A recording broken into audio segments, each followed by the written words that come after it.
Thank you all for joining us today for we're having one in the series of Film Screen with a Dean and a panel discussion on the documentary Wilmington on Fire. I am Ann Cooper Moore, the Dean of J. Murray Atkins Library. And as we do first for all of our events, we want to start with a land acknowledgement, which you can see on the screen. The University of North Carolina, Charlotte is located on the traditional territories of the Catawba, Waxhaw, Chera, Wateree, and Sugaree peoples. And as many of us are settlers, migrants, or descendants of those forcefully brought to this land, we are here because this land is colonized. I ask you to join me in acknowledging the Catawba, Chera, Sugaree, Wateree, and Waxhaw peoples communities, their elders, both past and present, as well as future generations. Today's event was organized by the Atkins Diversity and Inclusion Committee, and as well as the Outreach Committee of the Atkins Library. We are pleased to have with us distinguished guests today, Dr. Janica Lewis, Dr. Jeffrey Leake, Rodney Stringfellow, Timothy Pinnock, and of course, the filmmaker, Christopher Everett. Hopefully everyone has been able to view the documentary through the Venmo link we provided in our promotional materials. As a reminder, the link will expire on May the 1st, so please get in to see it if you have not already shortly after the program. We are going to begin by looking at a clip of Wilmington on Fire. After that, Adriana Bennett, our community engagement activist, will start with asking Christopher some questions about the film. Thank you again for joining us for this important conversation. They say the Cape Fear River was full of bloody black bodies that day, that black people couldn't find their way, that black men died from gunshots in their backs, that black women ran to the swamps across the tracks, that very smart and bold black men were put on the train and given a free ride out of town where they were told to remain. They say that the dead bodies were left in the streets. The foul smell was so strong that buzzards circled for weeks, that black babies cried and moaned for their fathers and a bite to eat, that black folks lost all their savings and were left helpless and beat. It had to be done, said the white people who started it. They loved their town until the blacks tried to change it. They took over the city to restore their heritage, they said. They were heroes to many who wanted uppity folks dead. Some folks still don't see anything wrong with what they did, or that any harm was done to the ones who ran and hid. Serious damage was done to the soul of the town. That's why folks want to turn it around. Now is the time to make up for the crime, to help our children learn from our mistake, to ensure that there will be no more 1898.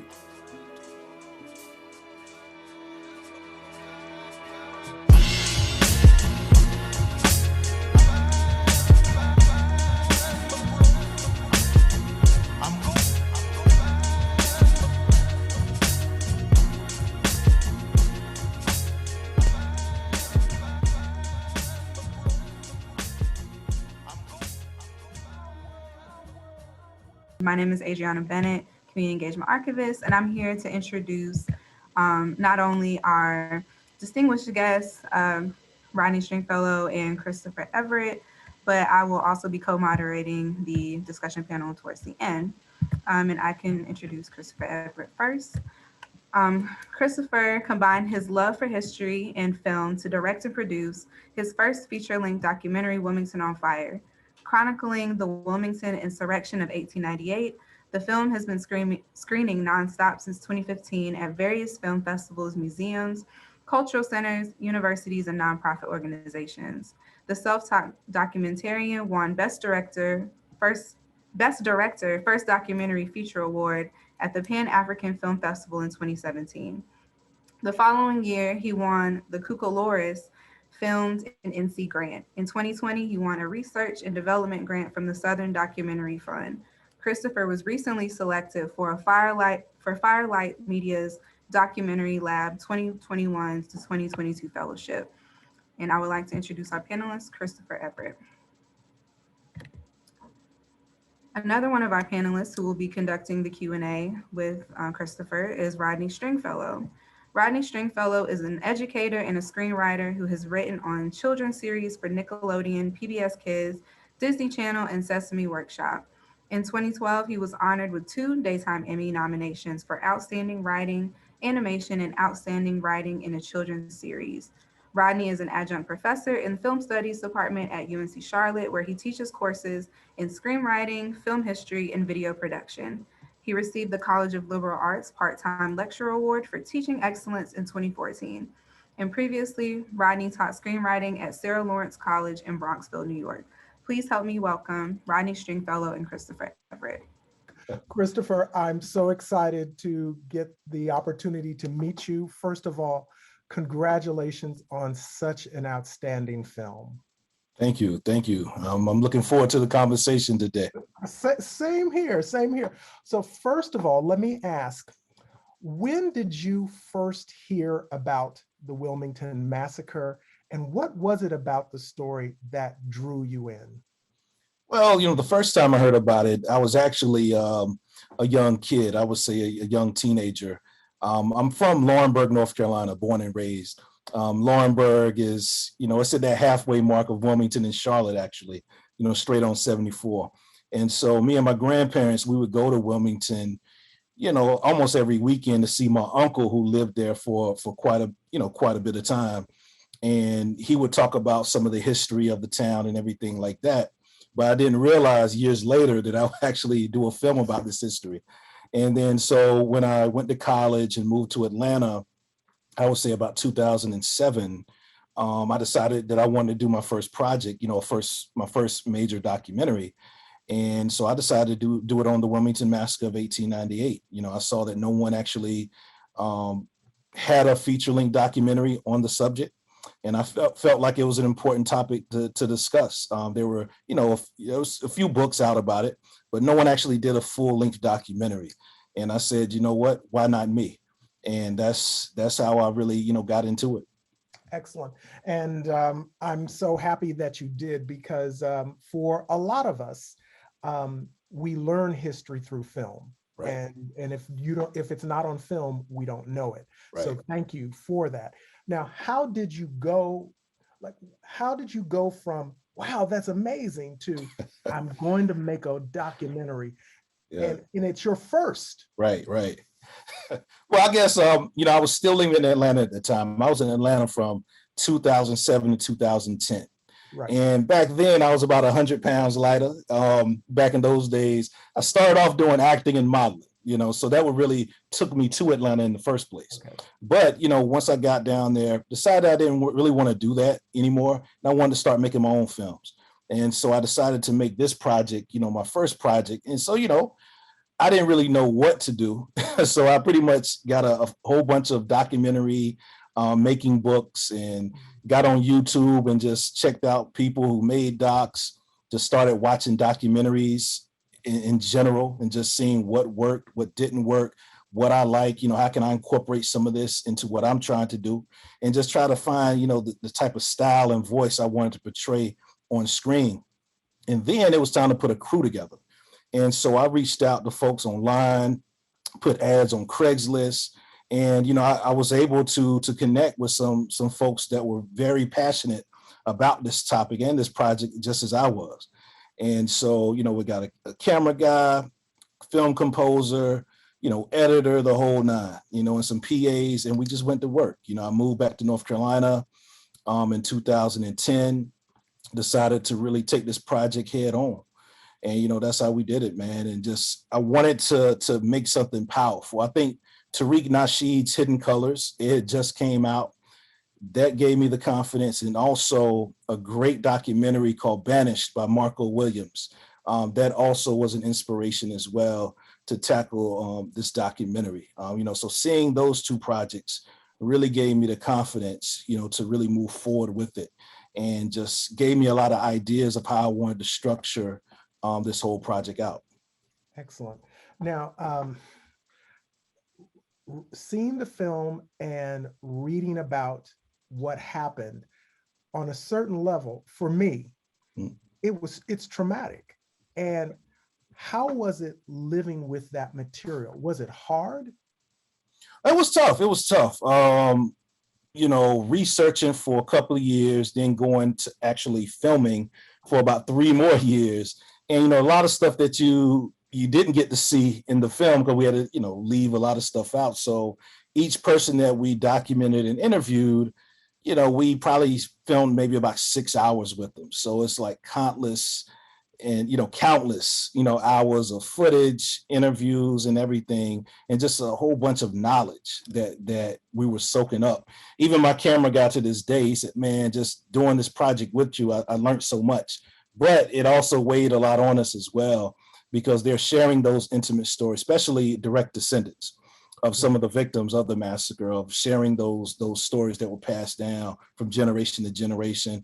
Also, people who have sacrificed their time, money and lives to continue the research of this event of the 1898 insurrection, and also the community. People that are community activists, and they're taking the time and the energy to really get this story out there even more. And it was a lot of pressure, because Right. I want to do this right. I wanted to do it right. Didn't want to let folks down, especially the direct descendants of the victims of 1890. I didn't want to let them down either. And I was a newbie, man. I didn't have any experience, and I was like, you know what? Let me just be patient, take my time, surround myself with the right people. But it took a toll on me, for a while, of doing this project, of knowing what happened, and also what really weighed on me was learning that this was bigger than just Wilmington. This was a statewide white supremacy movement. Even in my hometown of Laurinburg, when I was researching some of the newspaper articles, they were talking about red shirt and white supremacy rallies even there. And even some of the people that were in Wilmington, some of the major players that were in the Wilmington insurrection, they were coming to Laurinburg to make these same speeches. So they were going around the state of North Carolina promoting this thing of white supremacy, which led to the 1898 massacre. So I think that was another thing that weighed on me, how big this thing was. It was bigger than just Wilmington. It was a whole statewide white supremacy movement. Absolutely. One of the things that I noticed in your film is you aren't simply presenting history. And tell me if I'm off base, it feels like you are advocating for people to do something, that it wasn't simply a presentation of information. Right. You took great pains to connect the past to the present. And what do you want people to do? After watching this film, what do you want people how do you want them to respond? Well, I know, especially in our community, the Black community, first and foremost, us to learn our history, and also not just to learn this history of 1898, but even in our own neighborhoods, in our own cities, whether it's Charlotte, Laurinburg, Wilmington, Fayetteville, there's all type of history that we don't know about. Even where I'm from in Laurinburg, growing up there, we didn't learn about, any history like that, even in my own hometown. So that's one of the things I wanted to spark, that interest of not only young people, but people in general, across the board, of learning our history and learning from our past mistakes, showing that this model of people working together, fusion politics, can actually work if we kind of go back to it. Yeah, it needs some tweaking, but that's what it's all about. We have to try it out, see what works, what doesn't work, and also to see how people have divided us as well. And that was this whole thing of, the white supremacy movement during the 1898 massacre was about dividing that fusion movement and breaking it up. And so that's another thing I wanted to show, that we can actually work together in unison. We all have our, separate agendas and what we're trying to do. But at the end of the day, we all want the same things. We want great jobs. We want to be able to start a business. We want good schools for our kids. We want to, own property and just, participate in the American dream.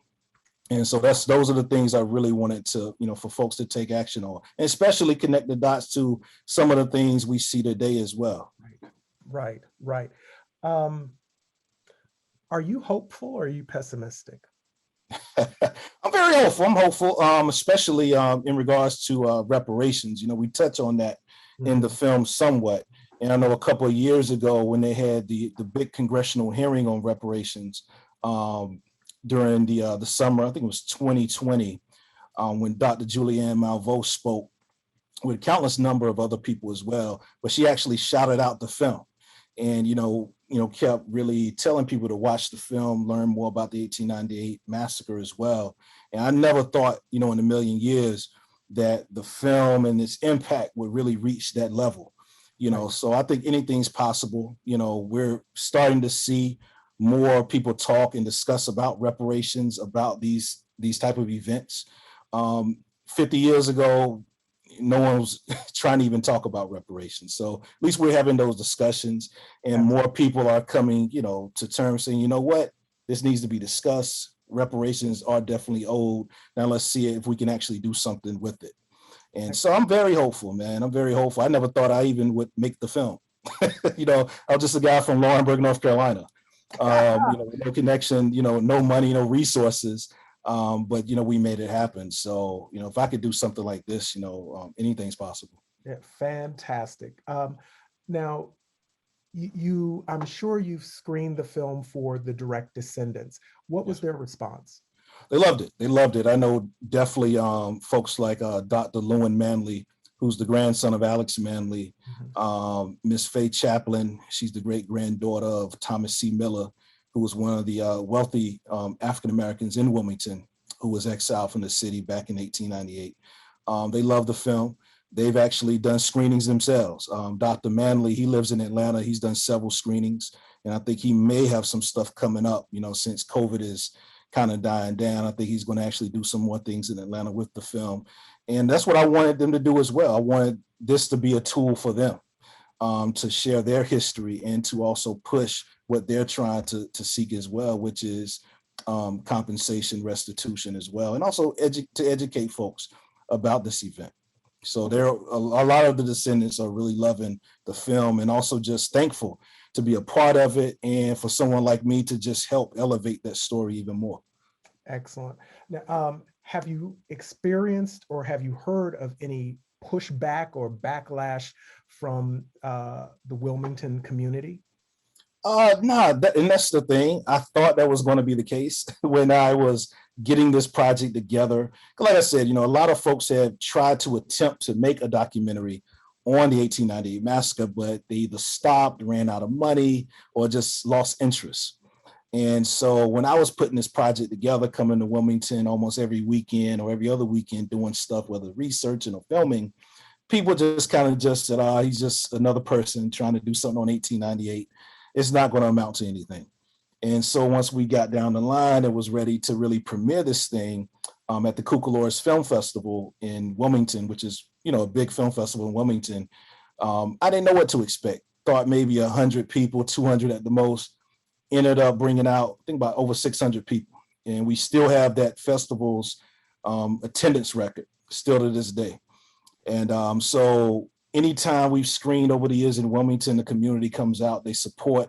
A lot of the business community in Wilmington supports it. So a lot of the big companies in town, like Encino and I think it's Live Oak Bank and others, they have actually done screenings over the years for their employees, whether it's outdoor screenings or virtual screenings, and have these discussions. So the film is actually being used, throughout the community. Even the Wilmington Police Department is starting to now implement the film in their training for the new hires, the new recruits and everything. So the film has really been embraced by the city of Wilmington. Fantastic.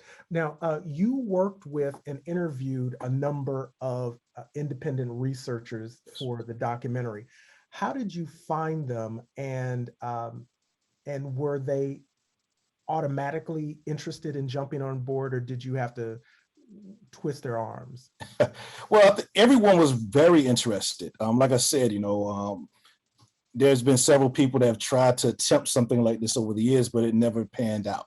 And so when I came to the table, I said, hey, this is what I'm trying to do. I have no budget, but we figured out a way to actually get this thing at least shot.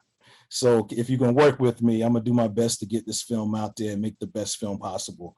And so the first person I actually reached out to was a brother by the name of Larry Rennie Thomas, who you saw in the film, Rastafarian brother, who's at the end of the film as well, that does the poem. He was actually the first person I reached out to, researched him, saw him on YouTube. He actually interviewed some of those direct descendants that we were talking about earlier. And I reached out. I said, man, I want to do this project. I would love your support. I would love to have you involved. And so he's been on this topic since the 70s. And so he kind of pointed me in the right direction with a few folks. I also reached out to some of the, I guess, key people behind some of the research of the 1898 massacre, like Lorraine Umfleet, who actually wrote the official state report, reached out to her. She wanted to get involved. Then Larry hooked me up with the direct descendants like Lewin Manley, Faye Chaplin. He also hooked me up with independent researcher Kent Chatfield. They've known each other for a while.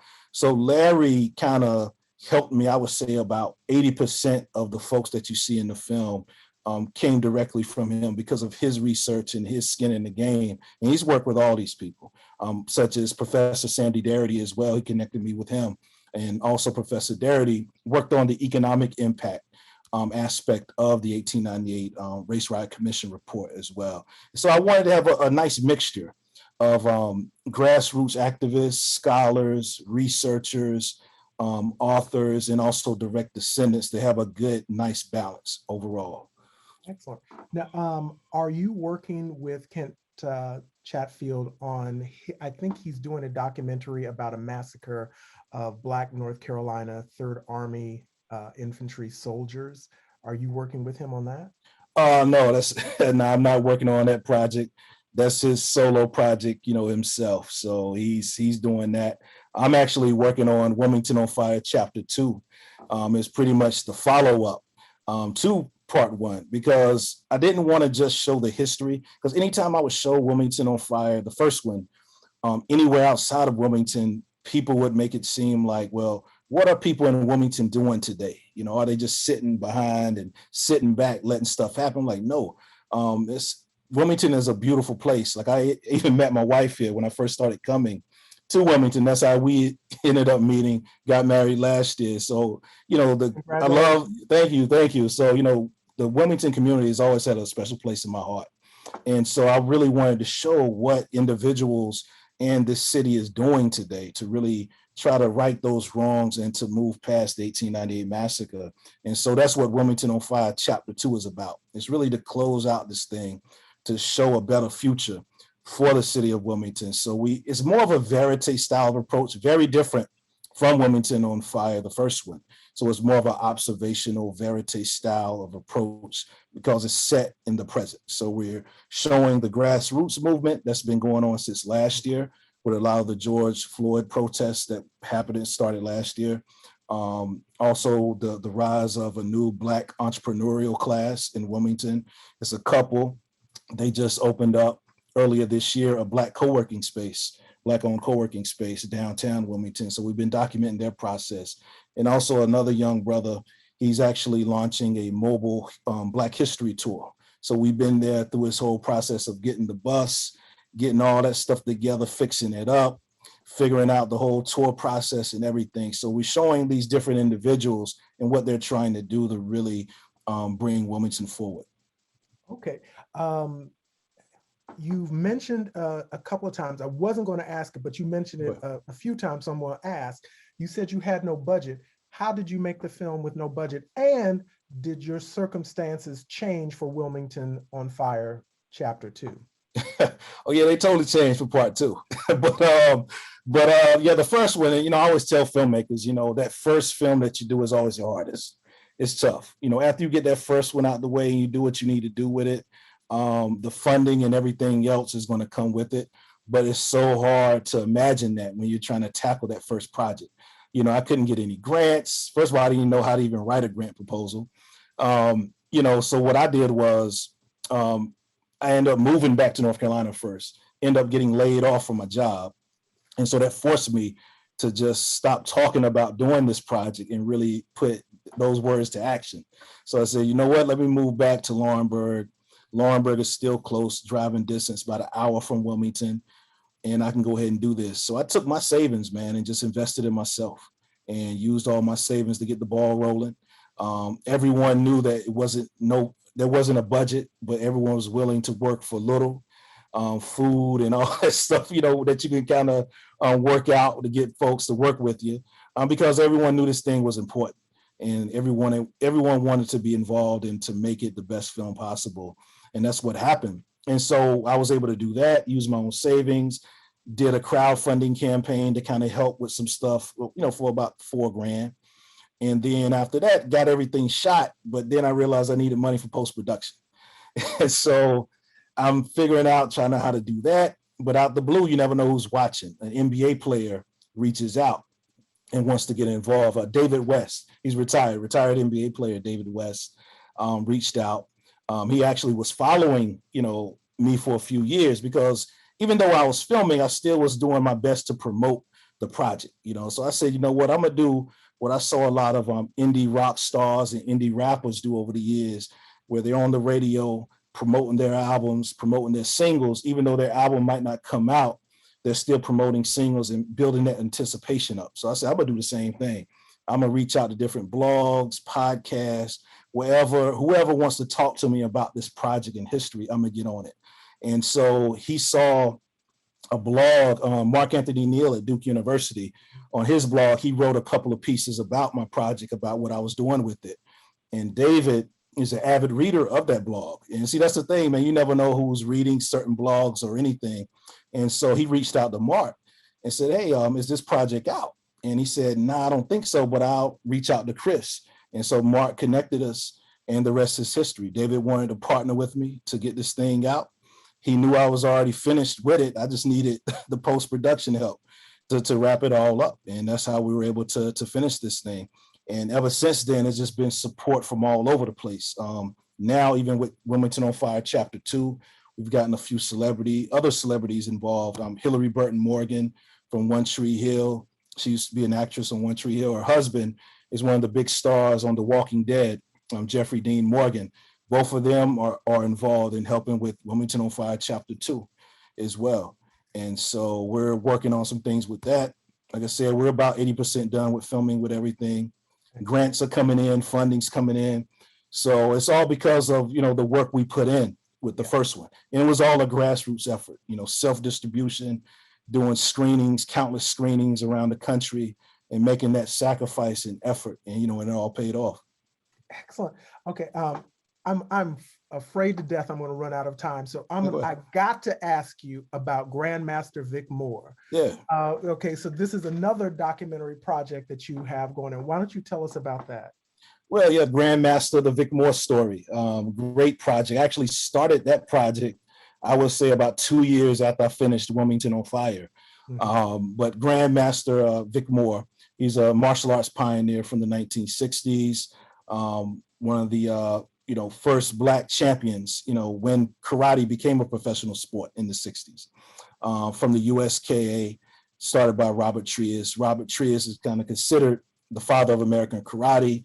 Grandmaster Vic Moore worked his way up through his organization, ended up becoming one of his chief instructors as well. And, he's a 4-time world karate champion, still around, still teaching to this day. And out in Delco, North Carolina, he's originally from Cincinnati, moved to North Carolina to Fayetteville in like 1975, been in North Carolina ever since. And I've always been fascinated with martial arts. I'm a big advocate. I love martial arts movies, karate movies, and those type of movies coming up, but they never really showed us like that. We had a few guys here and there, but they never really showed us. And I was like, you know what? People talking about Black Panther and all this and that, that's cool, but we have real life heroes right here that we don't even know about. And one's right here in my own backyard. I got to do something, so I wanted to do something on them. And so we're almost done. We're about 90% done. We got like 4 more scenes left. We actually did some shooting this past weekend with them. So we should be wrapped with that about August. And we've getting some interest with a few distributors right now for it. And hopefully this will lead to something bigger as well. Like I said, I want to give him his flowers while he's still here. He's excited. And also, hopefully it can lead into some other Black martial arts projects that I want to do, because we're actually going to be doing an exhibition as well to kind of highlight other Black martial artists, men and women from that era. So that will kind of go in line with the documentary project as well. Excellent, excellent.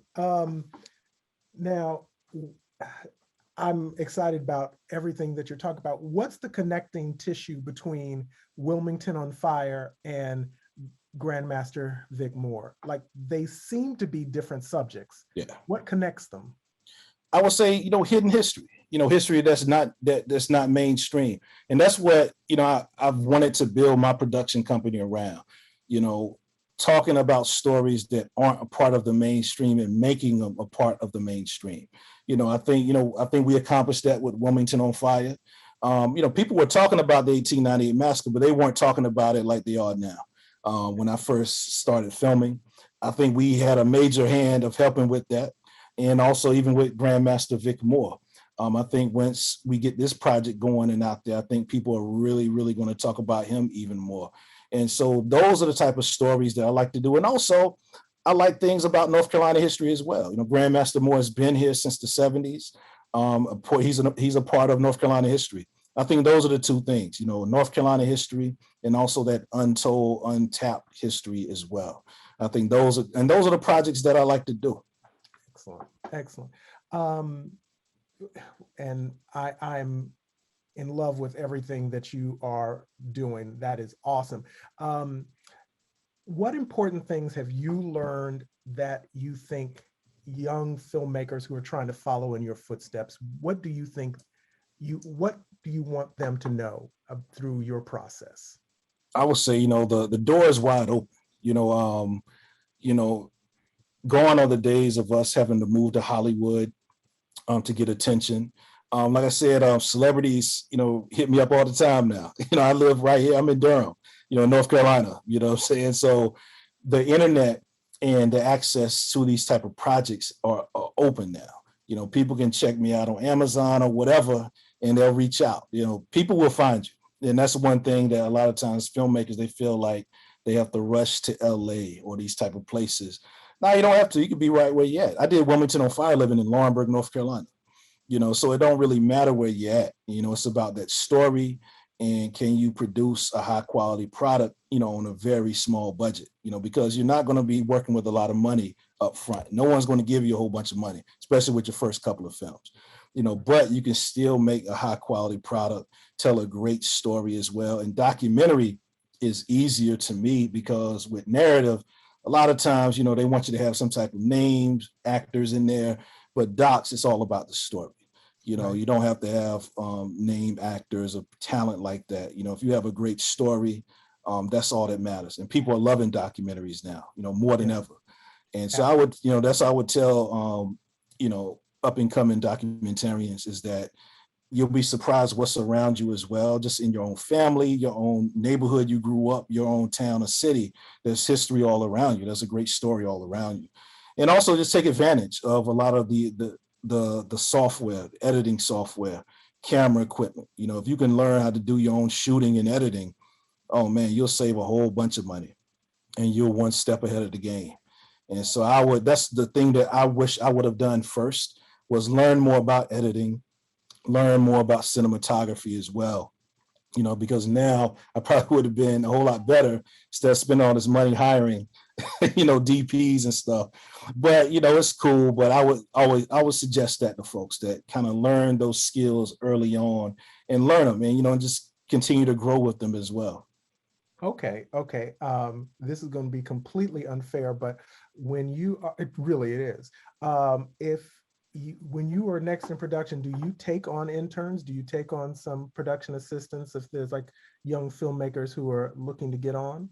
Yeah, all the time. Also, I tell filmmakers, learn marketing as well, because a lot of times you can make a great film, but if no one sees it, knows anything about it, it doesn't matter. I think that's helped me out a lot, just learning on my marketing on my own, which actually led to me getting hired at the Full Frame Documentary Film Festival at Duke. So just learning how to, really market your product and market your film, how to set up screenings, how to get press coverage, all that, what to look for in a publicist. Those are things I like to also show interns as well. Not only just how to make the film, but also get it to market, even if you don't have a distribution deal.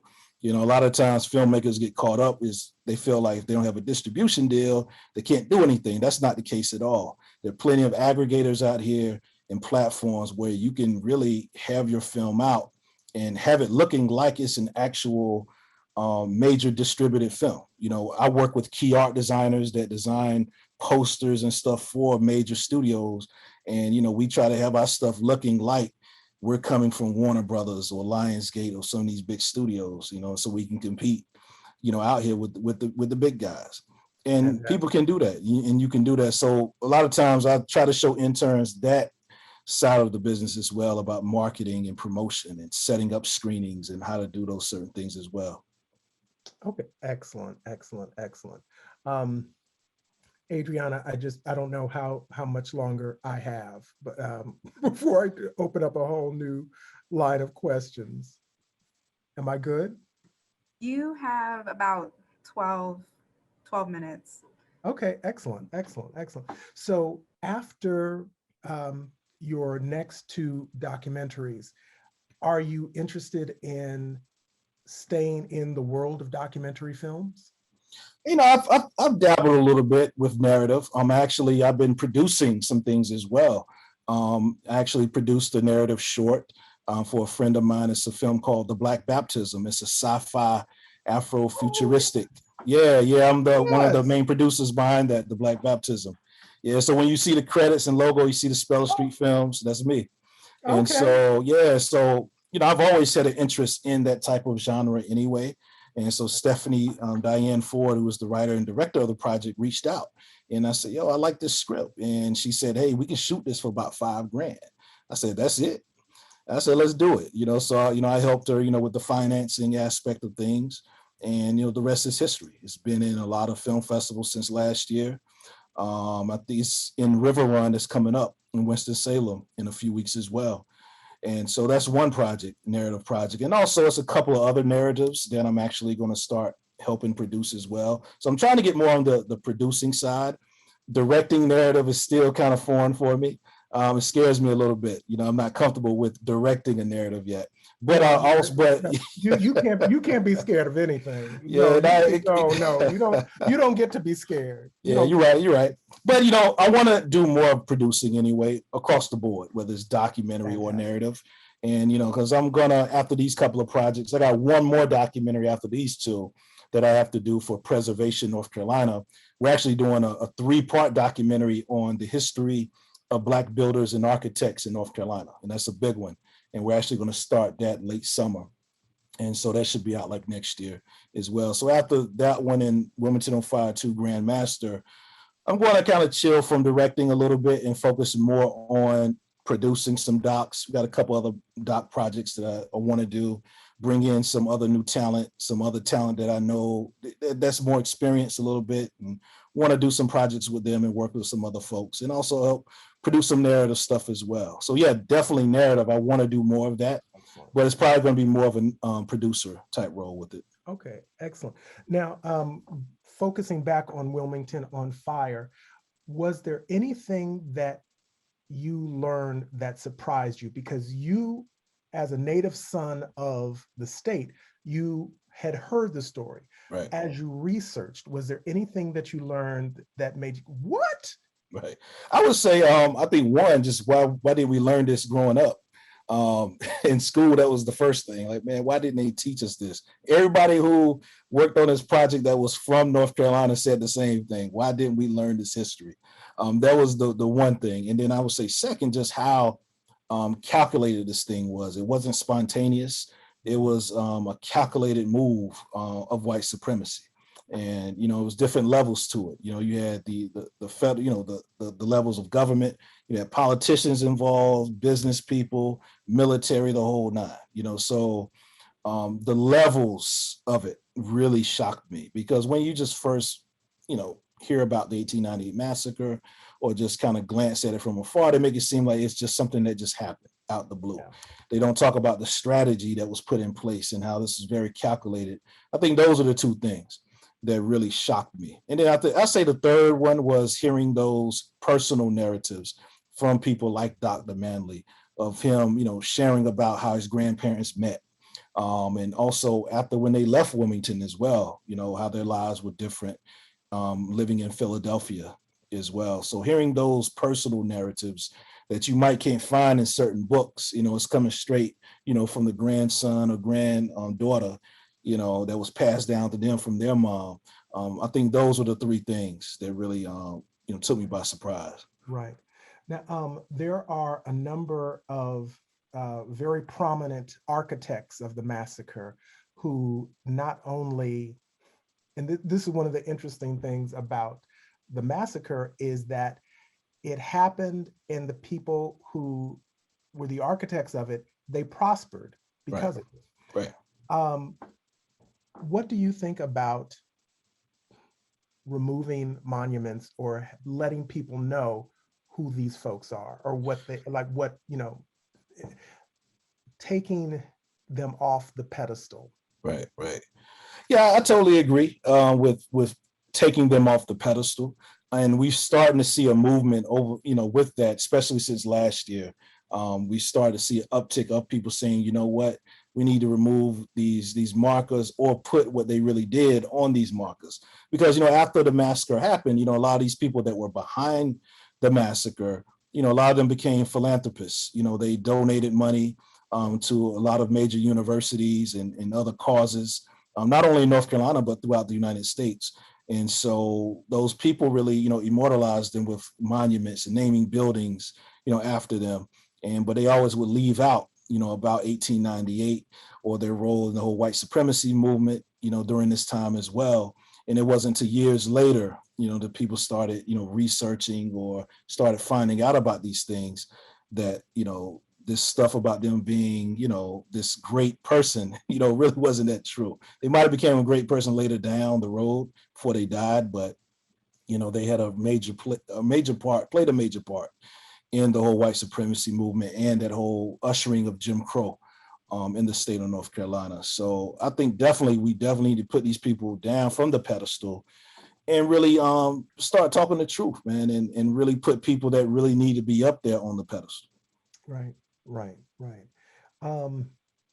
Is there any lesson that you learned,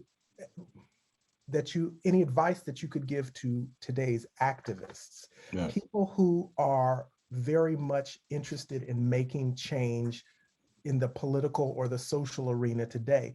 Have you learned anything that you think that they need to know? Just, just be strategic, be organized, what I'm saying? I know we've been documenting some of the activists in Wilmington since last year, and, they're all young folks, energized and wanting to make change, and they're doing some amazing things. They're not just, marching, and protesting. They actually say, you know what, instead of just doing this all the time, let's do some things in the community as well. And so we wanted to highlight that. And I think those are things that a lot of activists can start doing as well. Put some energy, not only to protesting and things like that, but also getting out into the community where they really need the help. Because, we can push for a lot of things that we want to see change. It's going to take a while. So we can't just sit back and just let, our communities just die. We have some problems in our own community that we need to work on and address. And so seeing, more activists doing those type of things as well. Just seeing the activists in Wilmington do that, and that really opened my eyes. Like, man, there's more than one way, to be an activist. You can not only just protest with your sign and do all those things, but you can also do some things in the community that people can see a direct benefit as well. Excellent. And I just have to say again that I'm so happy that you made this film, and that you made a film that doesn't simply tell us this happened. You connect it to the present, and it feels like it's more than just education. It's supposed to be inspiration, and that you are pushing us to take some sort of responsibility beyond. And so, bravo, kudos to you. Thank you. Thank you for that work. So excellent. Thank you so much, Rodney and Christopher, for that amazing line of questioning. Learned so much about the film, the process, and everything that went into it. That was amazing. And as we transition into our next segment of programming, I'd like to take a moment to acknowledge just a couple of materials that Atkins Library has related to Wilmington 1898, and also about the Wilmington 10 unlawful imprisonment that happened 70 years later. So we can go to the next slide, please. So we have this rare book. It's called The Marrow of Tradition. It was written by Charles Chestnut, and he was a Wilmington citizen that was a Black Wilmington citizen that was there during the massacre of 1898, and he eventually left and fled during that time. And this book, this rare book that we got as a gift, is a fictionalized account of what happened during that time. And he wrote it 3 years later. It was published 3 years later after the event, and it is unknown whether or not he actually returned to Wilmington after he and his family was forced out. Next slide, please. And here we have a pamphlet that is in one of our collections that was written by a white supremacist. During that time, it is the account of the Wilmington Rebellion is told by Gunner Jesse Blake, who was a former Confederate soldier, and he's talking to two World War I veterans about the massacre that happened. And it's really, it's only 36 pages, but it is a really interesting account to read. It has a lot of white supremacist overtones and things of that nature, and it really goes to show how pervasive this mentality was during that time and in the Wilmington community. You can go to the next slide. And 73 years later, after the Wilmington Massacre that happened, we have the Wilmington 10. And in 1971, 9 men and one woman were wrongfully convicted of arson and conspiracy. One of those men was Reverend Benjamin Chavis, who's a civil rights activist and a 1969 graduate of UNC Charlotte. Dr. Chavis, we have his oral histories, and you can find those on Goldmine, and he talks a little bit about what happened during that time. You can go to the next slide. We also have some materials in the TJ Reddy papers that talk about the not only statewide, but also national and international support of the Wilmington 10, who were considered political prisoners during that time. Their convictions were overturned in 1980, and their sentences were pardoned in 2012 by Governor Bev Perdue. So all this time that encompassed from their conviction until the time that they were pardoned. Next slide, I think that might be it. Yep. So if you are ever in Atkins, you can check out those, well, not check them out, but you can look at those materials in our reading room. And if you are a 49er student, you can also check out some video equipment. And we also have editing software on our computers. If you are a future filmmaker, we would love to be a part of your filmmaking journey. And now we will, we like to acknowledge the materials of UNC Chapel Hill and UNC Wilmington, who also have collections about the Wilmington Massacre. And my colleague Angel Truesdale has posted their LibGuides in the chat, and you can peruse those at your leisure. So next, I would like to introduce our other panelists. You already know Rodney and Christopher, but now I'd like to introduce our panelists, one of which is Dr. Janica Bowman-Lewis, who is an associate professor of English and the director of the Women and Gender Studies program at UNC Charlotte.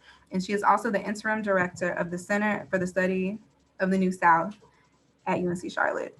She is an author of 3 children's books and freedom narratives of African American women. And she is co-author of Dr. King is Tired and has written widely on Black womanhood, girlhood, and material culture. Next, we have Dr. Jeffrey Leek. Dr. Leek is a professor of English and Africana Studies at UNC Charlotte.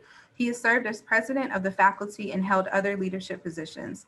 Currently, he is the director of the American Studies program and faculty fellow for the Martin Scholars Program in the Honors College. His research and teaching focus is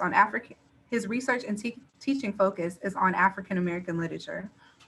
He is the author of Visible Man, The Life of Henry Dumas, a biography of the Black arts movement written by Henry Dumas, which was awarded the 2014 Best Nonfiction Book from the Black Caucus of the American Library Association.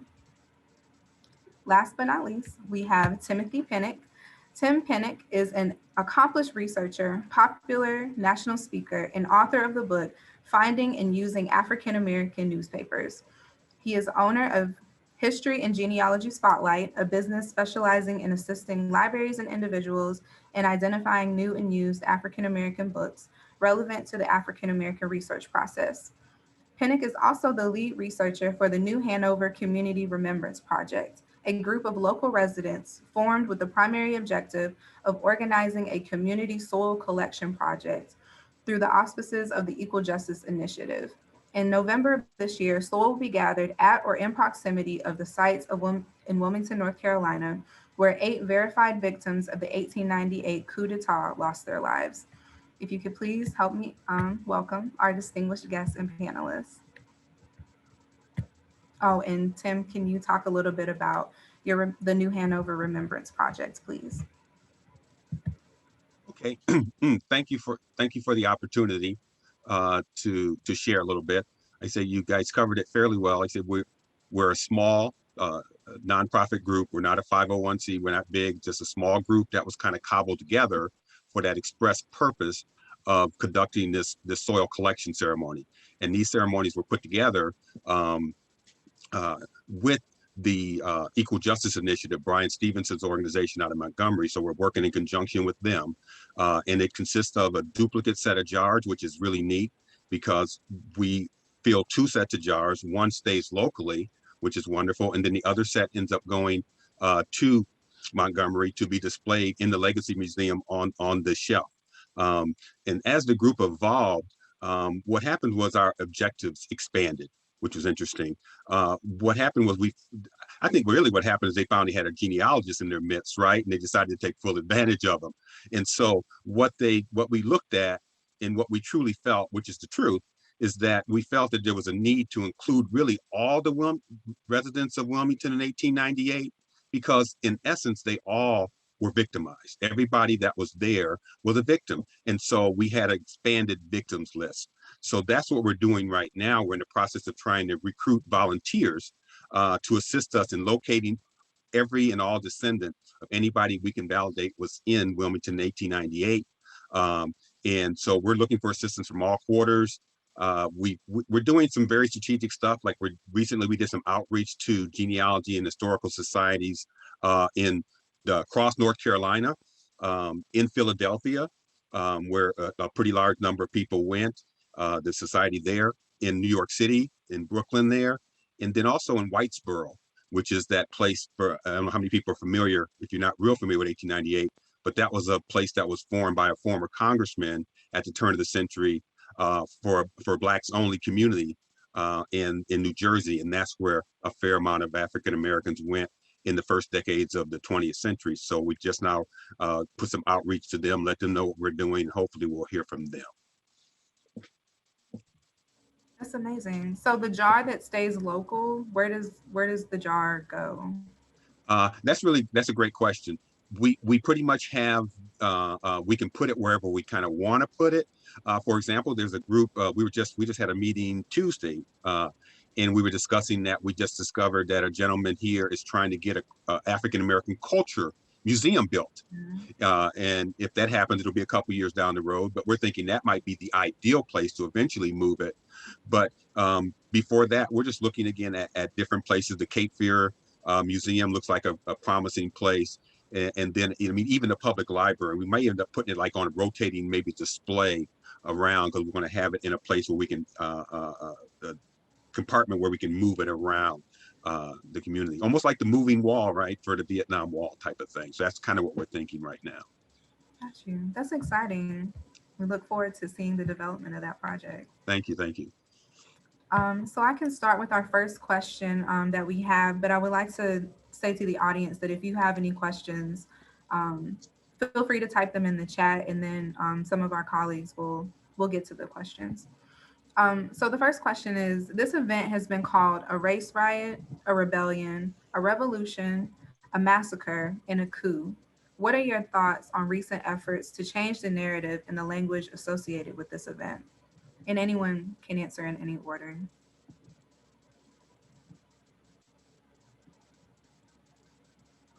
I can start that. Depending on who is using the terminology has a large effect on how it's received.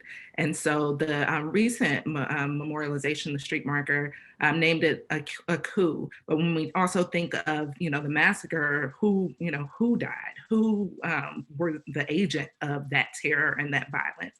And so I think all of the words resonate differently, but as we know, especially from the Capitol violence in January, riot means something particular, and so it doesn't, to me, to call it a riot, it doesn't, to me, depict the breadth of the impact specifically of violence against Black individuals. If I can chime in, the big thing that pops out to me is that, I taught public schools for many years, is that words matter. Words matter. And they need to be brought, more in line to reflect the true situation. So whatever they named it, in the beginning, when nobody else really had control, that was what they named it. And then as time progresses, the way I look at it, for decades, I use the analogy that many people are familiar with. For many decades, the lions and the lionesses, did not have a voice. Only the hunter did. But now we do. And so I think that that's really what we're looking at, is that as we look at this and we have more power, we have the power to change that. And that's what we're in the process of doing. Right. And it's, I agree with both of your comments, and I keep thinking about the image that Christopher has of I believe that's the newspaper behind you, that's the building that was burned, right? And the attempt by these white supremacists to really not just kill Black people and banish Black folks, but to take our voices, to take our stories, right? That was the ultimate goal, to put Black people in Wilmington in their proper places. And so it's redemptive in some ways to see a filmmaker such as Christopher engage in what at least a segment of the white population didn't want people like Christopher to do. And that's be Christopher and be ourselves, right? And so we've got to speak truth to that at this point. And that's what our youth, that's what college age folks really are calling us to do. If we haven't been in certain instances, that's what they are articulating and expressing. In some ways, it might be not the most productive way. In other ways, it might be very productive, but they're insisting upon a level of truth and acknowledgement that we need to engage in, Black, white, Jew, Gentile, everyone. And I think that's what the film calls us to do as well. Awesome, thank you all. So the next question is, what is the role of archival research for future documentaries and preservation practice? I'll start off. I think it's very important. Even with Wilmington on Fire, all the documentaries I do, archival research is very key. And I would love to see, our people do it even more. I enjoy doing it. Just seeing, the documents, whether it's, those or photos or whatever, I think it's very key to do these type of projects, necessary to whether it's books, documentaries, or whatever. But I think it's very important for our people to really take the lead on that as well, to get more of our people wanting to do it and have an interest in doing it as well. But it's very important for documentarians to have archival research and have access to quality archival researchers as well.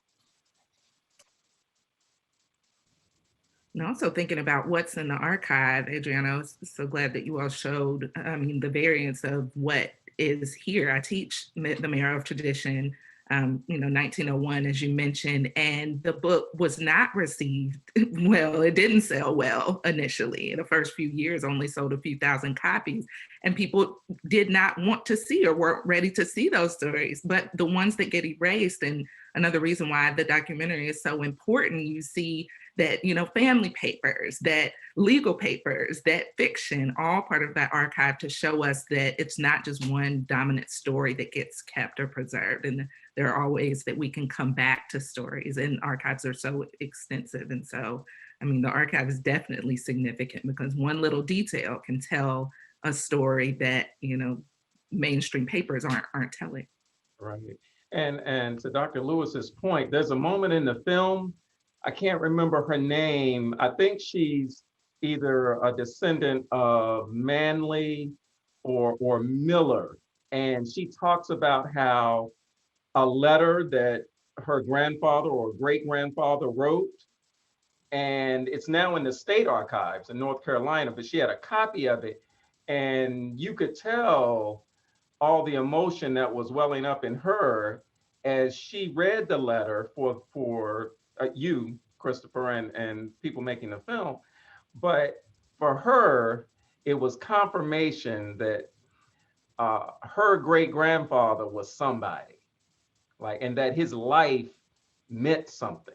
And so that initially was in their own personal archives. To your point, Janica, about us treasuring what we have in our families, right? Don't just throw it out because it's in an old box. It might be much more than that. And so find someone who knows a little more. If you don't know a whole lot about how to deal with those things, go to a librarian, ask them, and preserve what you have about your history, your culture. So that was a moving moment in the film. Definitely. I know, going back to your point, one of the photos that we use in the film is towards the beginning, where we talk about, there were Black police officers in Wilmington, and we show a photo of one of the Black police officers. Well, how we got that picture, it was a friend of mine in Wilmington. That was his great-great-grandfather. And he was like, man, I don't really know a lot about him. I know a little bit, when I was a kid, my parents tried to tell me about him, but I just didn't pay attention. He said, man, I wish I would have paid attention, but I still have this photo. And if you want to use it, you can use it. And, that was big. And he still has his, he also still has his great-great-grandfather's nightstick as well. And so I'm trying to convince them to, give it to a museum or somewhere. Hopefully, if they can get this cultural center museum started in Wilmington, that can be a part of it. Some of the things that he has of his great-great-grandfather. But yeah, it's very important. We have to preserve this stuff. A lot of times we clean out our attics, we throw those things away. So I'm actually doing that now at my grandparents' house. My grandmother and them, they have all this old stuff, photos and everything. So I'm trying to help them preserve this stuff as well. Before I did this project, I could care less. But when I did this project and moving forward, it really made me appreciate the archive even more. Yeah, I want to chime in and say that from the genealogical perspective, here, the family history, the local history, because all history is local as far as, that goes. And my other thing that I preach a lot to people when I do presentations is that you're responsible for your own history. You're responsible for writing, sharing that history, and not keeping it private into yourself. And so I'll just give you a really good example of that with the African-American churches. I've been doing a lot of research with African-American churches. I'm a Baptist. You know, and unlike the AME, you know, in many cases, the way the hierarchy was set up, we were the Baptists are the most where they want to be independent. And so lots of the materials that they collect that have value, they go home with the secretary, and then the secretary that replaced that secretary or whatever, you know, book after book. And so it really gets lost. And so I discovered some of that in our house, you know, and it was from a church that was formed in 1879 in Illinois that all the families had connection to. And so, but when I looked through that book, this is what I saw. As somebody had been doing family history research and preaching this for so long, I looked at that and said, this is a Sunday school book that has my aunts and my grandfather and whatever in it, but I see a whole bunch of other names too. It's a community book. It was a community church. And so I made it a point to make sure, you know, just because my Aunt Myrtle ended up with that, and now she's passed, and my mom just set it off to the side, I made sure that it got into a repository somewhere where other people could benefit from it, study it, you know, et cetera, and that type of thing. And the last thing I want to say about this is that so far on this journey, doing the historical research here, and I know Chris must have experienced this time and time again, but just the other day I tapped into the best way we find descendants is in ancestry, and then DNA is wonderful. So these DNA, these family trees, and these things that get developed. And so I found an ancestor, I want to say the surname was Mosley. But when I saw that tree, I just had to sit back in my chair and have a moment, because she had attached like all of these family files. So here I am looking at, when I'm researching, I'm looking at I'm like, okay, who was there in 1900, you know, between 1897 and 1900, looking at the censuses and city directories and whatnot. And so I saw that Mosley family, Clayton Mosley and whatever. But oh my gosh, when I went to her tree and saw the picture of Clayton Mosley, here's a person that was here in 1898.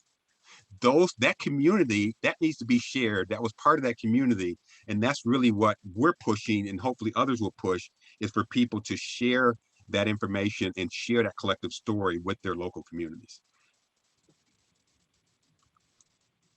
To a point in the chat, if I can add too, and not just thinking about Black families and that generational wealth, but what isn't taught to white families about their histories and about the significance of African Americans in our communities. And so, you know, not to engage the archive, not to look at the material is a problem for the whole communities, because, you know, Black children grow up thinking, you know, there is no generational wealth in, you know, that community, and it's because it has been erased. But then, you know, nobody in the community knows that true value because it has been deliberately erased.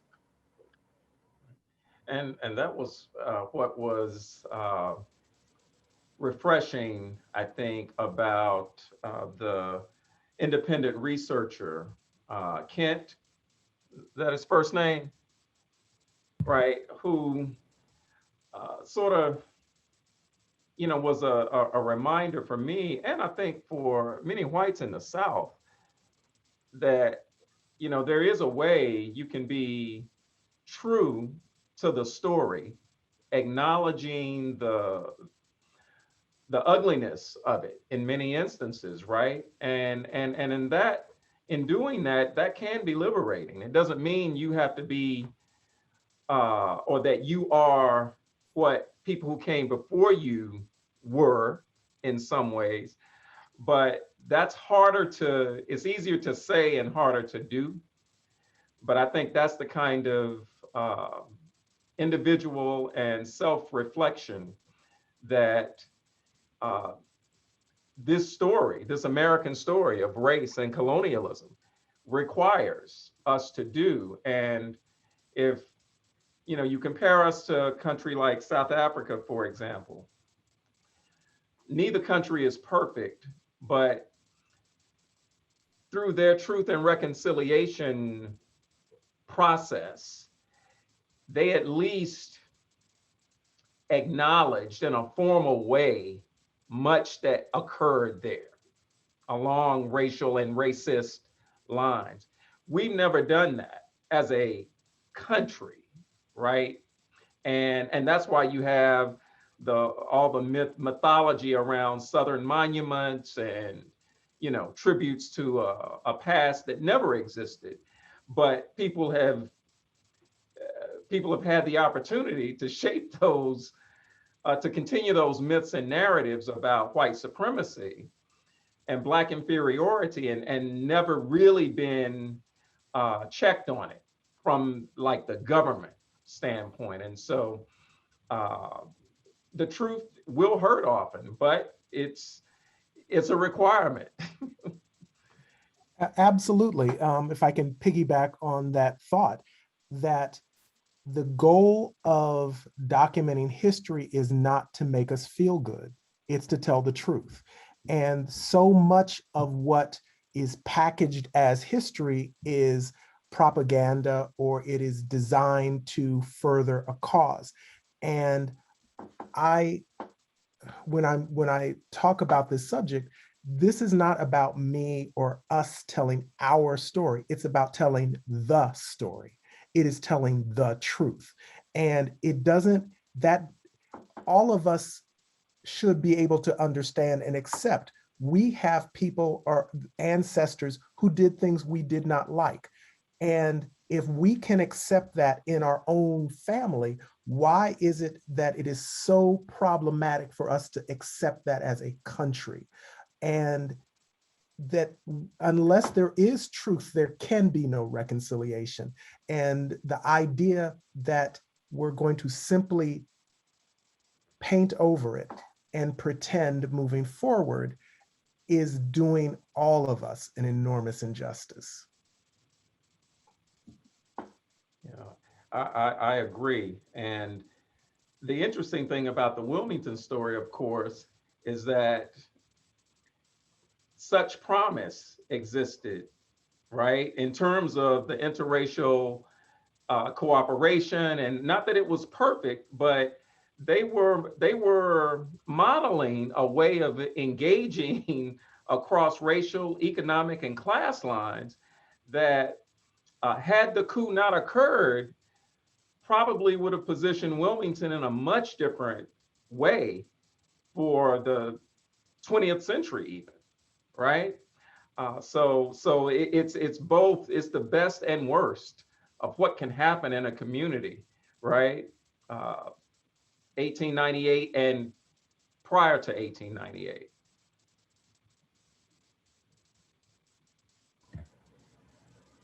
Thank you all for your points. I think there is a lot that but the country has to do in order to reconcile with these occurrences that have happened, not just in Wilmington, but nationally, such as in Tulsa and things like that. We had a comment in the chat from Katie Hogan saying that, as Brian Stevenson points out, Germany doesn't have any statues of Hitler in public spaces. So acknowledging that we have all of these Confederate monuments that were erected not during the Confederacy during the Civil War, but afterwards, to enact fear in the Black community, to let people know like where their place is. So just thinking about that as we continue the conversation. The next question that we have is, what would reparations for descendants of the Black families affected by the coup look like? I guess I'm not a reparations expert, but I kind of refer back to Professor Sandy Darity's book. I think everyone should check it out, From Here to Equality. He kind of lays out a plan, so to speak, about reparations, not only for just this type of event, but just Black folks across the board, from slavery, Jim Crow, all the way up, until today. So I would just suggest, reading his book. Again, I'm not an expert, so I think it's many different ways, we can tackle this, because the problem is so big. One way is cash payments. Another way can be, home loans, free education. So I think it's a multiple ways of doing this, but I just think that the problem is so big that I don't think it's really one way to do it. So. Well, and in the film, I think the descendant of Manley, the older gentleman. He seemed fairly tall, watching him, seated. But I think he made the point that, or the suggestion that any kind of sort of continual educational access would be one way of addressing the issue for generations of Black children. And then I think Dr. Uman, I can't remember his Johnson. Yeah. Johnson. Yeah. Umar Johnson. He made the point or questioned cash payments in that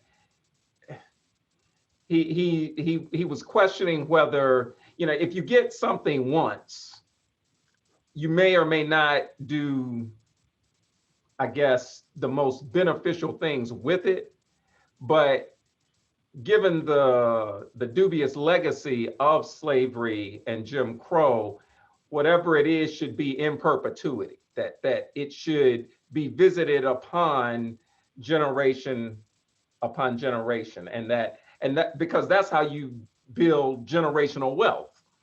I think that was his point in the film. And if he didn't say that, maybe I heard him say that somewhere else, but I think that was his point, that given the severity of what took place, to simply write a check once will not suffice. It was his larger point, I think.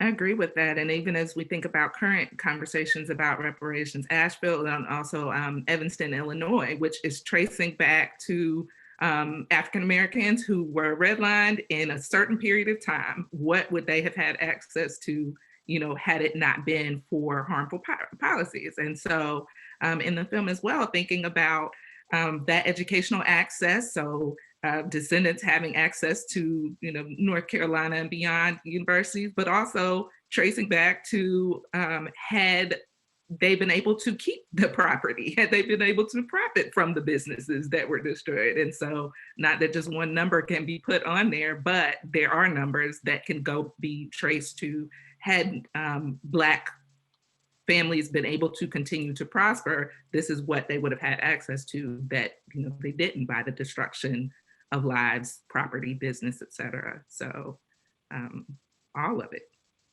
cash, perpetuity, but also that access is a big point. And, even as we think about, Wilmington currently, I've talked to people who, grew up in Wilmington recently who said, people know the bad areas of town, the, areas that, the Blacks don't have access to even still. And so that legacy, continuing of what Blacks have been, kind of written out of, and that huge difference in, the averages of earning, that issue is still present.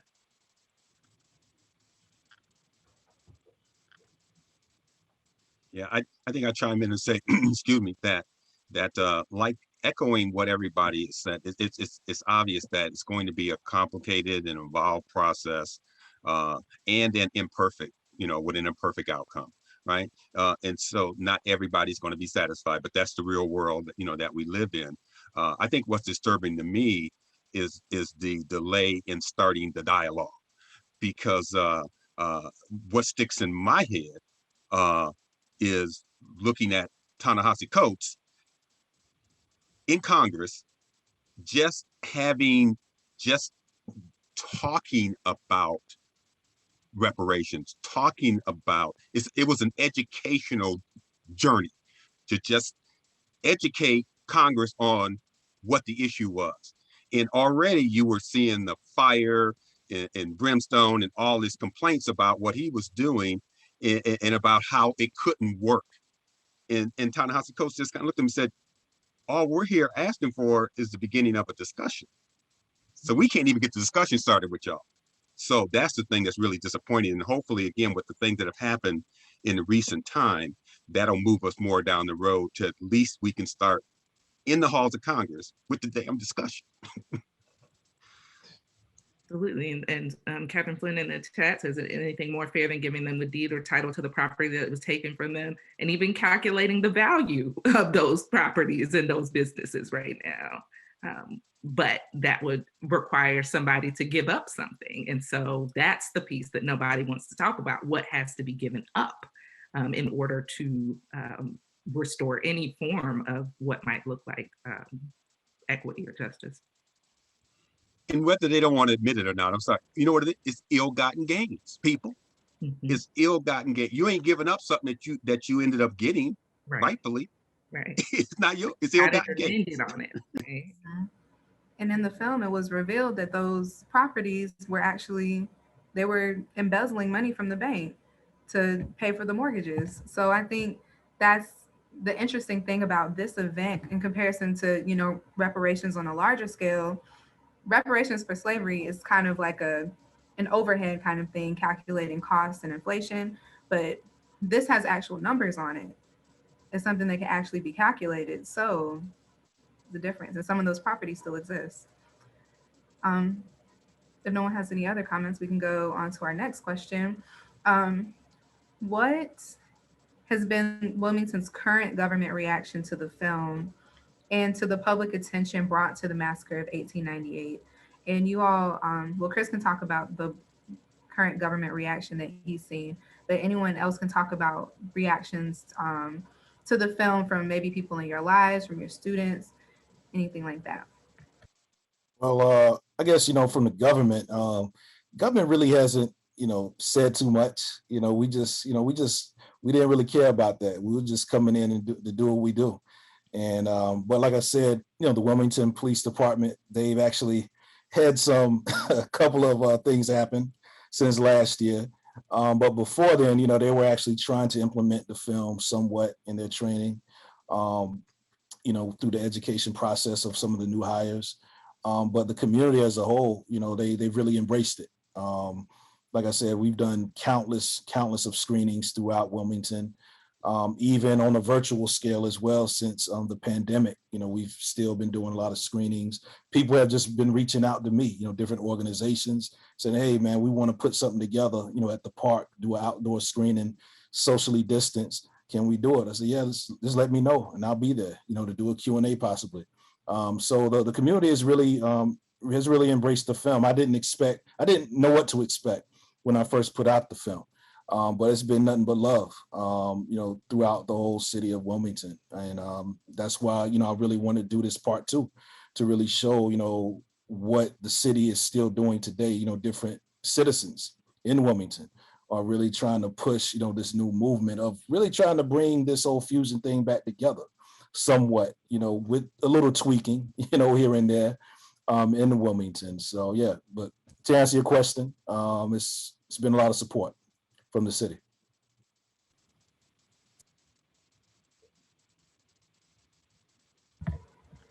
Awesome. Oh, go ahead, Janica. I was going to say for students, much as some people have said, it's been, why don't I know this story? Why don't I know, you know, a number of our students are from North Carolina and you know, some even from that area. Why didn't I grow up learning this? Why, you know, why has our history been erased? And so I think the film is definitely important in educating, but also, you know, asking the question, what else don't I know? What else is, you know, being kept or hidden? And even the, you know, recent efforts to document the history. I mean, the marker was just 2018, 2019. And originally it was, the language was going to be race riot and they changed it to coup. And so even the conversations that are being had recently, and, you know, Christopher referred to last year, the incident with the police in Wilmington, who, you know, made comments about erasing African Americans. I'm saying it nicely, but what not knowing those histories and not having them as part of the conversation, that damage that continues to be done. And so I think still very much, you know, important educational efforts so that what happened does not continue to be repeated in those effects. So going off of that question, what would you all like to see done about educating not only North Carolina students, but maybe on a national level, K through 12? How will we talk about this event to children or high schoolers, what have you, since there is so much misinformation about it. I'm interested in seeing what's in current textbooks. I know in years past, those who orchestrated the massacre had been noted as, great North Carolinians. And so, I mean, we all know how revisionist histories work, but I would be interested in seeing, what's being taught and even what's documented in terms of those names that, still are on or have been on buildings recently. And so, two different histories. Yeah, and I think I mean, your question makes a lot of sense, but I wonder, depending on the children you're teaching, right? And so Black kids know something about events like this. Maybe they may not have heard of what happened in Wilmington, but as my son, I think this was maybe 3 years ago, during the time when the Charleston massacre at Mother Emanuel happened. I remember it. We were on our way to church summer camp that morning, and we were listening to the news, and his question was, "Well, Dad, why do white people hate us?" Right? So I'm assuming most or many Black kids have those moments when in our culture, we can shield them, but so much, right? So the conversation that we have may differ from the conversations that people from other communities may have with kids. And so, and I reminded my son that he has white friends and but in general, he really wanted to know, why do white people hate us, right? And so Wilmington is but an example of such. And so, but do you really want to have that conversation with a 10-year-old? Should we have to be having those conversations, right? We're forced at some point in time to say to children, Black kids, or kids who would be perceived as Black, even if they're multiracial or biracial, at some point you got to have that talk, right? And so, and I'm not sure many of our educators, our teachers, really understand what that means. I'm not saying that they're not well-intentioned. I'm just saying I don't think all of them necessarily go through the training, content-wise or emotionally speaking, to really deal with tough issues. And I don't have an answer for it. I'm sorry, Adriana. I don't have an answer, but it's a tough question. Well, one thing, if I can just throw this out, is we have to accept what is true. And this is not leaving how our children are educated up to small communities to decide for themselves. Oh, no, this is what we care about, is problematic. I think that there has to be standards in terms of what is taught. You should not have the option. I'm on my high horse, so forgive me. I don't think you should have the option to lie to people. Even if you want to say, this is what we've always been told in this area, and this is how we've always been raised, and you don't get that option. If we're teaching our children in a public school, if it's a private school and you want to miseducate someone, then that's your right. But if it's a public school, you should have to teach them the truth. And the truth means the whole truth. True that. That's really powerful. I was going to add that teaching Mayor of Tradition, having them understand that it's not just fiction, that it's, based on a true story. And that's where the power, really comes, when they're like, why didn't I know this story? And so being able to pair, the film with the book, but also having them know, like, this is the context that, Chestnut is writing out of, and the impact is throughout the community, but beyond. I mean, even, you know, the News Observer, the Raleigh News Observer was spreading the rhetoric. And so it wasn't just isolated to Wilmington, but as Christopher said, across the state. So just having them understand that impact beyond the text. That's an excellent point. Can you all discuss the role of the media, so newspapers, speeches, political cartoons, in this event in comparison to the attempted coup that happened January 6th of this year?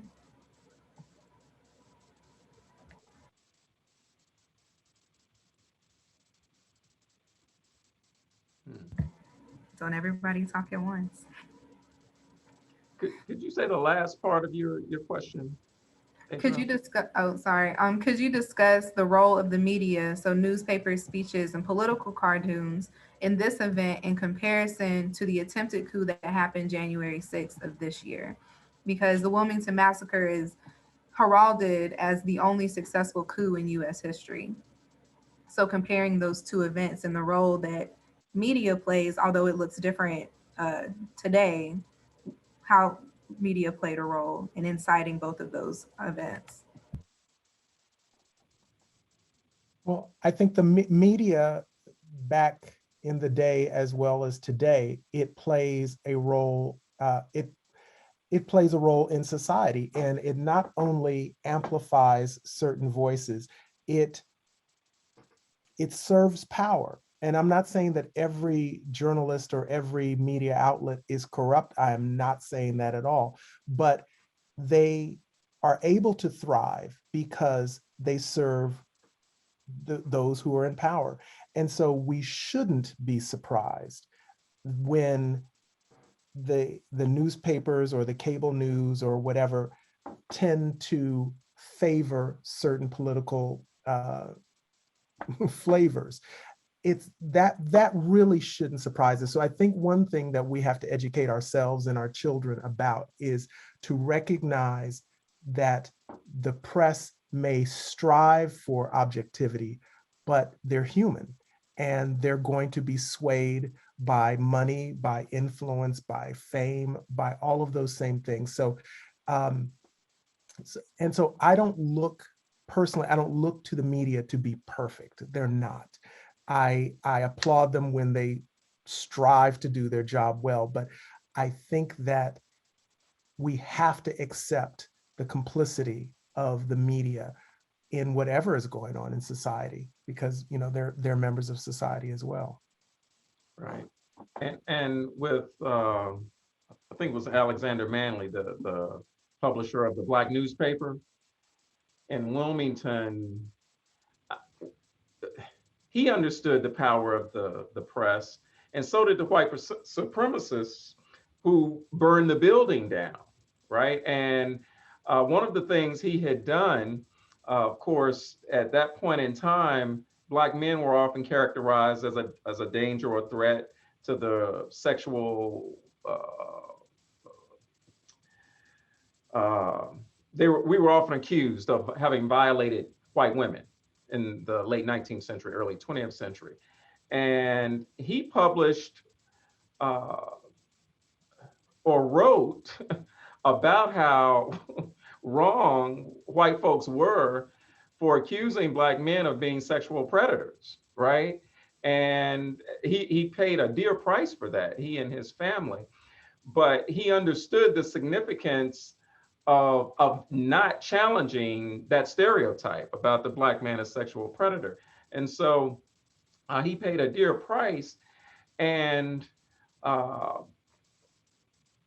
whites who saw that he had the audacity to challenge these assertions about Black men, they realized, and we probably, I defer to historians for this, but I'm thinking with what happened in Wilmington, what was somewhat unique was that they focused on banishing or removing the Black middle class in ways that I think their efforts were more concentrated on removing Black folks who had economic educational means, right?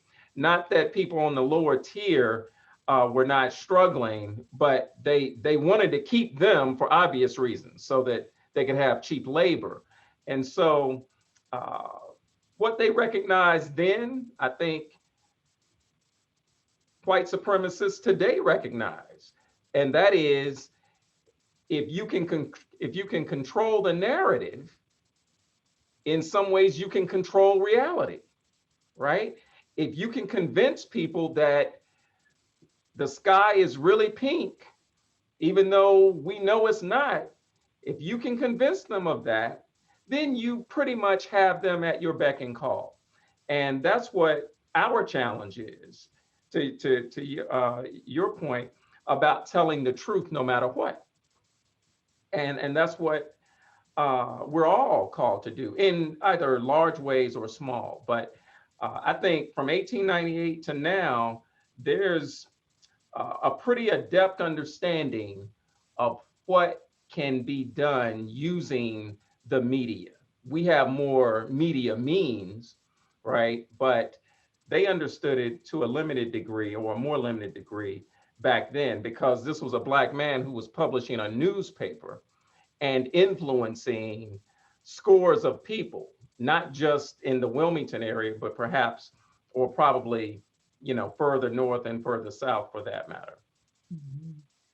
I definitely agree with that. And when the lies have been that, Blacks are illiterate, and the caricatures, and that, they're not working, and that, they're lazy, et cetera. And then you have, even before 1898, you have Ida B. Wells, who's telling the truth through, Memphis Free Speech. You have prominent Black papers, and this whole idea of, what the Black free presses look like, and that counters the lies. And so, it even makes it a more targeted effort on behalf of those looking to take power. And so to your question about comparisons to January, when everybody said, oh, I can't believe that this could happen. And I'm like, it has happened. That's why we have to know, the histories. But it is who is orchestrating the violence or the chaos that changes that narrative, right? If it's, people of a, darker hue, there's one description.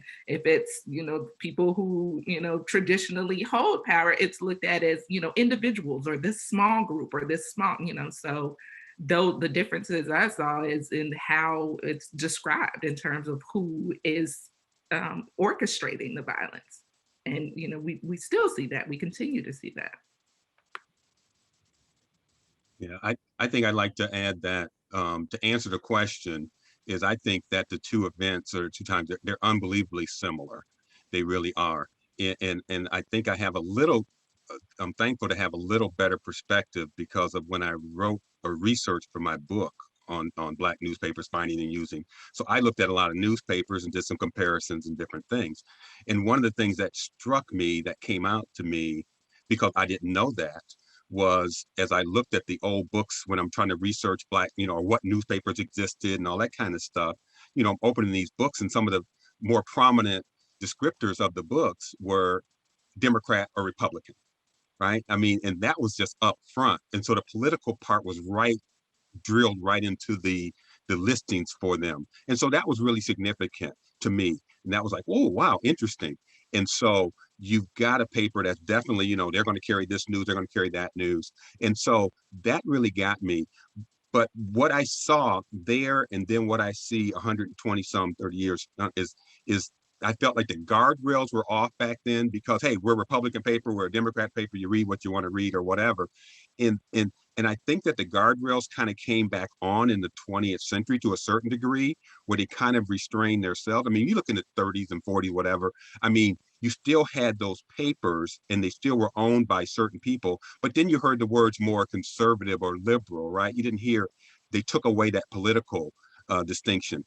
And so you still knew the Wall Street Journal and kind of how they leaned on editorials and that type of stuff. So I think it moderated for a time, for decades, and then it just kind of exploded again in the Roger Ailes era, right? Once they decided that, we were going to definitely be Republican and Democrat, and we're going to, truth didn't matter in 1898 and that incident.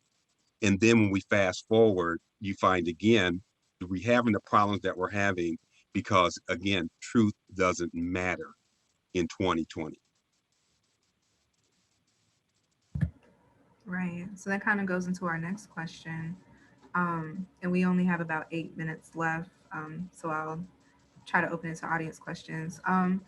The use of the term cancel culture is being used now as if it's new, but the burning of Wilmington, Tulsa, and other Black communities, in addition to the wiping out of Black communities with highway systems and other parts of our history, seems to be the ultimate and most horrible kind of cancel culture. Do you have any comments, contrasts, or comparisons between those occurrences?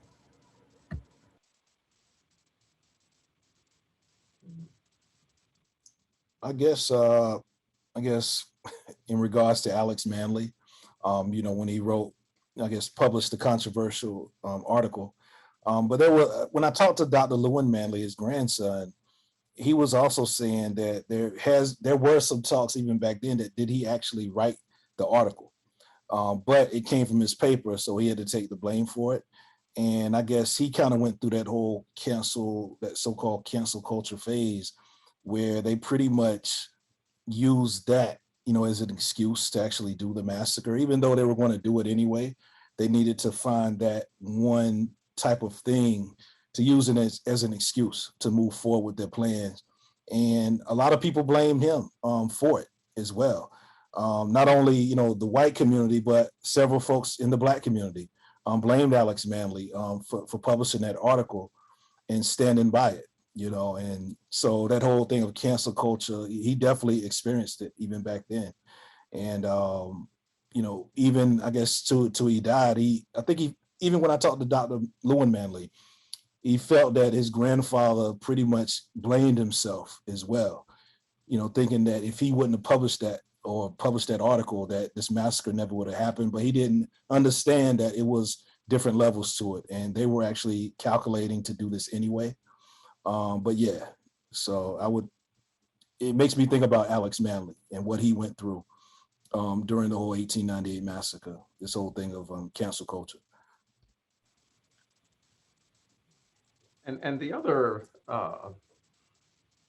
thing that of course is a concern for me and all of us for that matter, is that anytime a group has been marginalized historically, excluded, women, African Americans, Asian Americans, whatever the group is, LGBTQ, when that group makes a measure of progress, right, or symbolically significant progress, as in a Black president, a female president, the group that has been in power, when you look historically, has responded pretty consistently in terms of trying to resist the change, right? And so, like I said earlier, that's what makes Wilmington such an intriguing place, because they were on the cusp, potentially, of major transformation, right? With the fusionist government and just people learning how to live with each other. That's basically what they were being more successful at than some other communities across race, class, and other social lines of demarcation. But in doing that, in showing that it could be done, they energized, right, that population of white men, for the most part, who could not live with the fact that they were going to have to imagine themselves in a different kind of world. And that feeling of frustration, that feeling of wanting to take their country back, though their country was never exclusively theirs in the first place, but they convinced themselves of that, right? The thought of that takes them to the worst kind of place in terms of being part of a beloved community. And I think we're going to have to deal with that as we continue to become a more diverse country, right? Along so many lines of demarcation. So our success is going to cause certain groups of people to probably engage in behaviors in an attempt to try to push us back.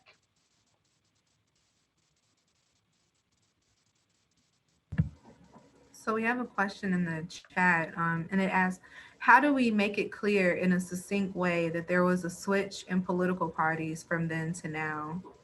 So how the ideologies of the Democrats and Republicans kind of flip-flop during that time or afterwards. I, I'll be brief. That is something that just burns my biscuits all the time when people talk about, like, when I hear Rand Paul talking about, we are the Republicans, we are the party of Lincoln. Like, no, you're not. No, you're not. We can pick that. We even know the year that when the flip happened. There's a Southern strategy. And that's what I'm talking about. And I'll lower my voice. That's what I'm talking about when I say that we have to educate people, tell them the truth. This idea that people can walk around and think the party of Lincoln is the same as this party is crazy. And really, it's like, that's knowable information. That is information that is not hidden. You can find it. So we just have to teach it and stop. And whenever somebody says it, we have to shut them down. Like, okay, maybe that's the cancel culture. But really, that is so patently absurd. We know when the flip happened.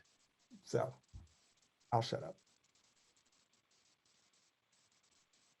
Adding on just the telling of that. And I mean, even within the last decade or so, Tom Tillis was, there was an effort for a bill to, document what happened. And it did not go through because, Tillis wanted the language of Republicans being supportive of Black efforts included. And so because of that, because those, complicated histories, it's like, okay, well, if it has to be a package deal, but a lot of the truth gets left out, then it doesn't move forward. But yes, being able to document, that switch, but also the alignment of power that shifted from, one party to the other.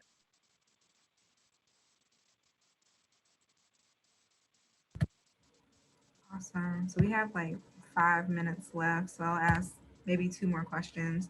What parallels do you see between Wilmington of the past and Wilmington today, referring to the open mic conversation of white police officers and also Elizabeth City?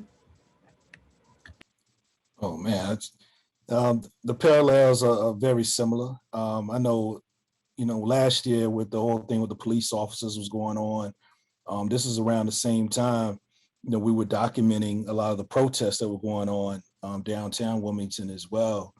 And, when that dropped with that audio of those police officers, it, the whole town of Wilmington, it just brought back those memories of 1898 and just, how, we worked so hard, thinking that progress has happened. And then you have, this type of stuff going on still, in law enforcement especially. And then also it's like, what about the other tapes? You know what I'm saying? Like how deep does this thing go? And then with the judge, he didn't want to release the tape, to the public, because we actually wanted to use some of that in our film, so, but the judge wouldn't allow that to go to the public. And it just shows that that we still have a long way to go. And it just shows that we still have a long way to go about in this thing, and especially in Wilmington, and not only just Wilmington, but just across this country as a whole. To that point, with connections to Elizabeth City and the tape not being released, what are the truths that we are not ready to acknowledge? And still, like, what have we not learned by silencing and erasing history that could be not that the immediate move is toward, reconciling with the incident being very fresh and very painful. But how do we address and demand accountability for wrongs, and without telling the truth, without showing the truth, that's still not going to happen. Dr. Hillary Green and Adriana, this over at Davidson had been doing some work on markers in Elizabeth City before the Confederate monuments, and how Black soldiers were documented by Black women who raised money to put together markers. And so, often we think that, the history starts at a particular point when, we're really just not talking about and not looking at what happened before. But I mean, I agree, the parallels are definitely there, and we have to look at what has been done wrong and what has, created space for racial violence, and demand that accountability for what needs to be different.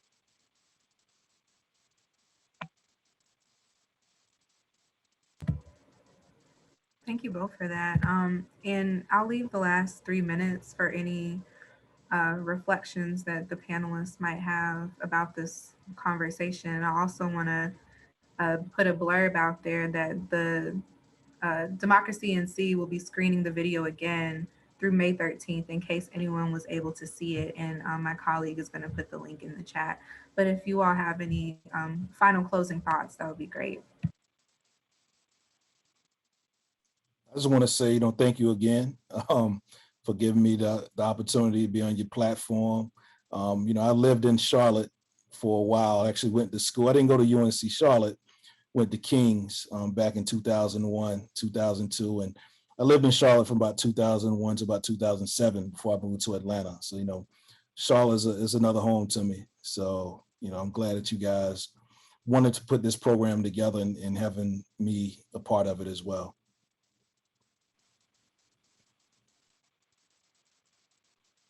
I'll say I appreciate the opportunity to screen the film and be in conversation. And, just speaking for the Center for the Study of the New South, we have to continue to engage histories that are close to home. Because I was so glad you were also talking about Black architects and Black architecture. And so there's so many stories that are still relevant to where we are and who we are that need to be told. So I appreciate the opportunity.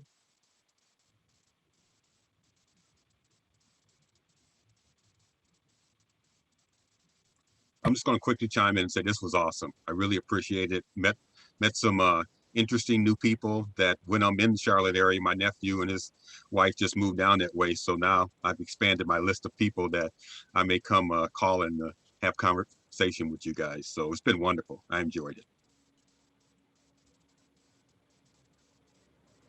I appreciate it as well. I've learned a lot, and thank you, Christopher, for bringing us together, though you didn't know us, or most of us you didn't know. Keep doing what you're doing. Excellent. I have to agree with that. Thank you, Christopher, for making the film. First of all, thank you for going beyond simply thinking about it and doing it, because putting history on film is really, really important. And I think we are all the better because of the work you've done. So thank you. I want to have everyone give a round of applause, a virtual round of applause for our amazing panelists and Christopher, the director. It was great. And I'm going to turn it over to Danelle for our closing remarks. Thanks, everyone. I'm Danelle Eads, the diversity coordinator at Atkins Library. We are so grateful to our panelists for taking the time to discuss this powerful documentary about a tragic and shameful event in our nation's history. And to each of you who joined today to be part of this important discussion. Film Screen with the Dean is a multidisciplinary film series for which academic leaders from across campus select and show compelling documentaries, each followed by a panel discussion. We hope you will join us for future talks in our Film Screen with the Dean series. Thank you once again and enjoy your evening.